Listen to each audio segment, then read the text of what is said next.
سکینہ نے جب عباس علمدار کے قدم کے اندر اپنے سر کو رکھا ہے اور فرمایا کہ عباس علمدار آپ ہی ہیں جو ہمارے خیمے کے اندر پانی لا سکتے ہیں، حضرت عباس علمدار نے اپنے گلے کے اندر مشک کو لیا ہے اور گھوڑے پر سوار ہو کر نہر افرات کی طرف نکلے ہیں۔ وہ عباس علمدار وہ طاقت رکھا کرتے تھے جن کی گھوڑوں کی ٹاپ سے کربل کی دھرتی گھومنے لگا کرتی تھی، تھر تھرانے لگی تھی۔ اللہ اللہ قربان جائیے گا، مگر قربان جائیے، حضرت عباس علمدار نہر افرات کے قریب پہنچ گئے ہیں۔ نہر افرات کے قریب پہنچے، آپ نے پانی کو لیا، اپنے ہاتھوں کے اندر بھرا ہے، منہ کے قریب لے کر گئے ہیں۔ حضرت سکینہ کی پیاس یاد آ گئی ہے، حضرت سکینہ کی پیاس یاد آ گئی، حضرت شہبانو کی پیاس یاد آ گئی، حضرت علی اصغر کی پیاس یاد آ گئی۔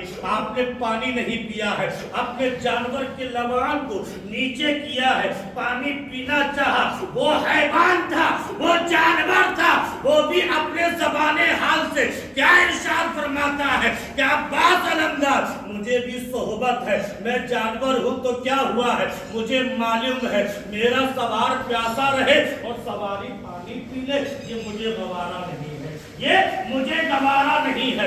اللہ اللہ قربان جائیے گا، وہ پیاس کی شدت کا عالم ہے، قربان جائیے گا۔ حضرت عباس علمدار نے مشک کے اندر پانی بھر لیا ہے، گھوڑے کے اوپر بیٹھے ہیں۔ ابن زیاد نے کہا ہے اے میرے فوج کے بہادروں، اگر یہ خیمے کے اندر پانی چلا گیا ہے تو قیامت تک لڑائی ختم نہیں ہوگی، لڑائی ختم نہیں ہوگی۔ اللہ اللہ عباس علمدار کو چاروں طرف سے گھیر لیا گیا ہے۔ آج ہم لوگ ان تاریخوں کے اندر کھیل اور تماشا کرنا کرتے ہیں، پیارے سنو تو صحیح، اپنی محبت سے گرمی کا موسم آج، پیاس کی شدت کے عالم کے اندر رہو، کسی موسم کے اندر رہو، اپنے گھر کے دروازے پر آپ لوگ پانی کا انتظام کریں۔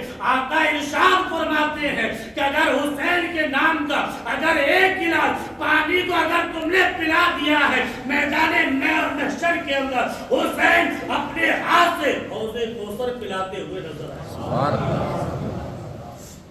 اگر ہم لوگ یہی ابھی کل آئی عاشورے کی رات، ہم لوگ یوں ہی گواتے ہیں وہ عاشورے کی رات کتنی مبارک رات ہے۔ ہم لوگ ٹائم پاس کرتے ہیں، ٹائم پاس کیسا کرتے ہیں؟ المختصر کے اندر کہ وہی عاشورے کی رات تھوڑی سی گفتگو، وہ عاشورے کی رات حضرت زینب اپنے خیمے کے اندر، حضرت امام حسین اپنے خیمے کے اندر، نہ بہن کو نیند آ رہی، نہ بھائی نے آرام کیا،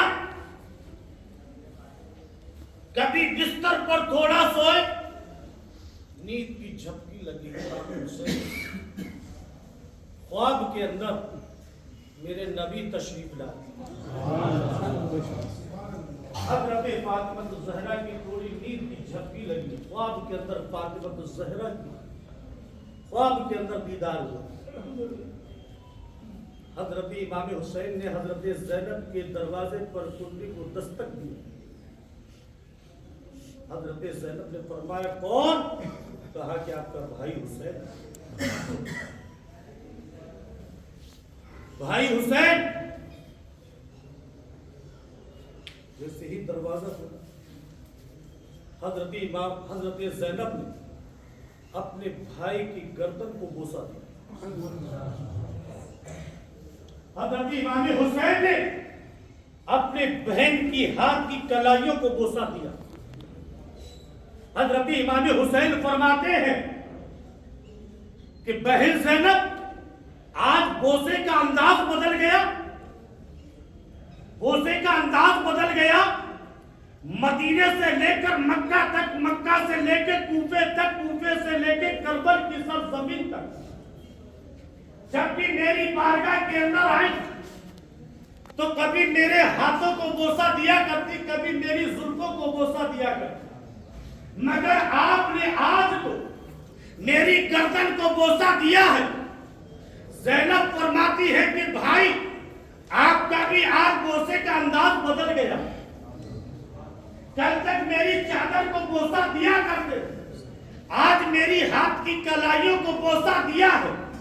آقا فرماتے ہیں کہ بہن زینب جب میں خواب کے اندر تھا تو میرے نانا جان خواب کے اندر آئے۔ حسین فرماتے ہیں کہا کہ کل صبح ہو، دن نکلے گا، تمہارے ہاتھوں کے اندر بیڑیاں بہن کے ہاتھوں کے اندر بیڑیاں لگائی جائیں، ہاتھ باندھے جائیں گے۔ حسین فرماتے ہیں کہ اس لیے میں ان کلائیوں کو بوسہ دے رہا ہوں۔ میرے جانے کے بعد فاطمہ الزہرا کی چادر کا خیال رکھنا۔ حضرت زینب فرماتی ہے میرے خواب کے اندر میری ماں فاطمہ الزہرا خواب کے اندر آئی، فرمایا آج حسین سے جی بھر کر تم مل، کل تیری نانا جان کی امت ان کی گردن کے اوپر تلوار کو رکھے، بدن سے گردن جدا ہوگی، اس لیے آج میں اس گردن کو بوسہ دے رہی ہوں۔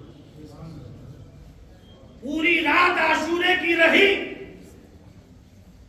نیند نہیں آئی۔